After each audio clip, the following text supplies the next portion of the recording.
चलिए अगली खबर का रुख करेंगे और सीएम योगी आदित्यनाथ के दिल्ली दौरे का जिक्र करेंगे। दरअसल उत्तर प्रदेश के मुख्यमंत्री योगी आदित्यनाथ दिल्ली पहुंच गए हैं। दिल्ली में सीएम योगी का एक्शन पैक्ड कार्यक्रम है।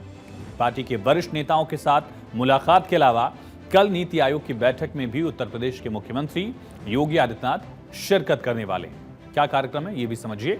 दरअसल डिप्टी सीएम केशव प्रसाद मौर्य, दूसरे उप मुख्यमंत्री ब्रजेश पाठक और यूपी बीजेपी के अध्यक्ष भूपेंद्र चौधरी, संगठन महामंत्री धर्मपाल सिंह, ये तमाम दिग्गज जो यूपी बीजेपी से जुड़े हुए हैं वो इस वक्त दिल्ली में मौजूद हैं। और दिल्ली आने का वक्त बेहद अहम इस वजह से क्योंकि लोकसभा चुनाव के बाद लगातार लखनऊ में बैठकों का दौर जारी है और किसी बैठक में किसी के नहीं मौजूद रहने पर भी सवाल, कयास और चर्चाओं का दौर जो है लगातार गर्म हो रहा है। स्टेटमेंट भी सामने आ रहे हैं, ट्वीट सामने आ रहे हैं। इस वजह से दिल्ली में यूपी बीजेपी के तमाम दिग्गज अगर मौजूद हैं तो बड़ा मौका है। दिल्ली आने से पहले सीएम योगी फुल एक्शन मोड में भी दिखे। पिछले कुछ दिनों से लगातार मंथन किया गया है सीएम योगी की तरफ से।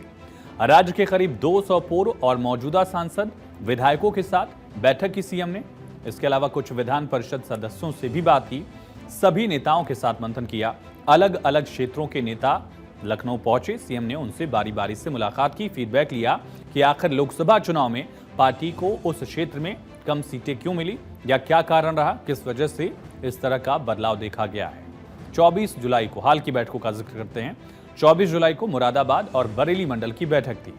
25 जुलाई को मेरठ और प्रयागराज मंडल की बैठक ली सीएम ने और 26 जुलाई को लखनऊ मंडल की बैठक सीएम योगी ने ली है। उसके बाद वो दिल्ली आए। बैठकें की, तमाम नेता यहां मौजूद रहे। लखनऊ मंडल के साथ नेताओं की सीएम योगी ने यहां बैठक की।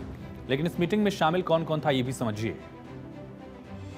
एनडीए विधायक इसमें पहुंचे, एनडीए के सांसद पहुंचे, बीजेपी के पदाधिकारी पहुंचे, पूर्व विधायक, पूर्व सांसद और पार्टी कार्यकर्ता पहुंचे। मीटिंग का एजेंडा क्या था, मकसद क्या था?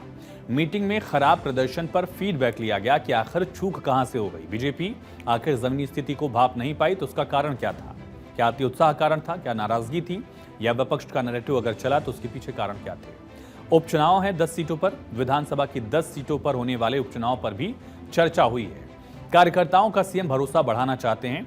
कार्यसमिति की बैठक में भी सीएम ने इसी बात पर फोकस किया था कि फिर से उत्साह के साथ लग जाना है। लेकिन इन मीटिंग्स में एक खास बात दिखी है, खास बात पर गौर करिए। प्रयागराज मंडल की जिस दिन बैठक हुई उस दिन deputy CM Keshav Prasad Maurya meeting में नहीं आए।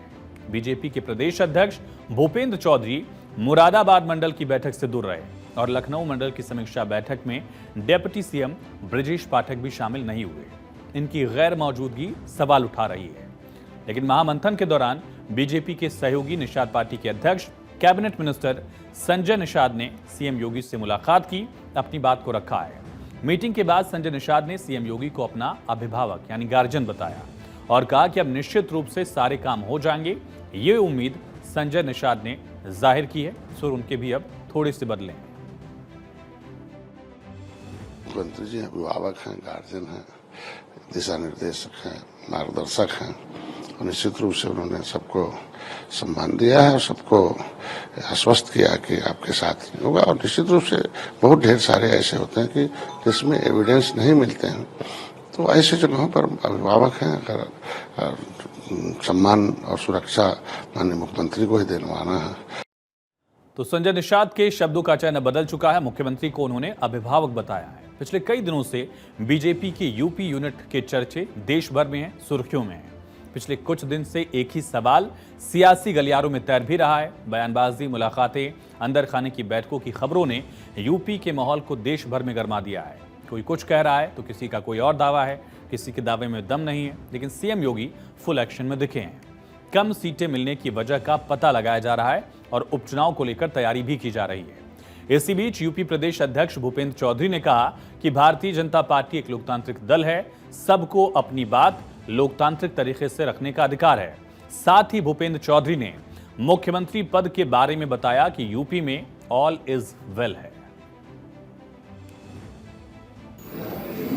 भारतीय जनता पार्टी एक लोकतांत्रिक दल है और सबको अपनी बात लोकतांत्रिक तरीके से कहने का अधिकार है। उत्तर प्रदेश बहुत बड़ा राज्य है। आज जिस प्रकार की परिस्थिति है उन परिस्थितियों में मैंने पहले भी कहा कि परिणाम हमारी अपेक्षा के अनुसार नहीं आए हैं। और हम लोगों ने आपस में बातचीत करके उन सब विषयों की समीक्षा करके हम लोग आगे बढ़ रहे हैं। उन सब खामियों को दूर करेंगे, जो विषय हैं उन विषयों का समाधान करके आगे बढ़ेंगे। भूपेंद्र चौधरी ने एक और बात पर इस दरअसल प्रेस कॉन्फ्रेंस में जानकारी दी और कहा कि सीएम बदलने की जो बातें वो बिल्कुल गलत है, निराधार है, इसमें कोई बुनियाद नहीं है। ये उन्होंने जयपुर में जिक्र किया। बहरहाल सीएम योगी और केशव प्रसाद मौर्य की मीटिंग भले ही न हो पाई हो, लेकिन कल अपना दल कमेरावादी की अध्यक्ष दरअसल विधायक हैं अपना दल के की पल्लवी पटेल ने सीएम योगी से मुलाकात की। यूपी बीजेपी में मची हलचल के बीच इस मुलाकात के कई मायने निकाले जा रहे हैं। करीब आधे घंटे तक दोनों नेताओं की मुलाकात हुई। इस मुलाकात का संदेश अखिलेश यादव से ज्यादा केशव प्रसाद को मिलने की चर्चा है। क्यों? क्योंकि सिराथू सीट, कौशाम्बी की विधानसभा सीट जहां से पल्लवी पटेल जीतकर विधायक बनी, वहां से उन्होंने हराया था केशव प्रसाद मौर्य को। अपना दल के की नेता समाजवादी पार्टी के टिकट पर जीतकर विधानसभा पहुंची और उनसे सीएम योगी ने मुलाकात की है। केशव से मुलाकात भले न हो, लेकिन जिन्होंने केशव को हराया उनसे मुलाकात सीएम की हुई है।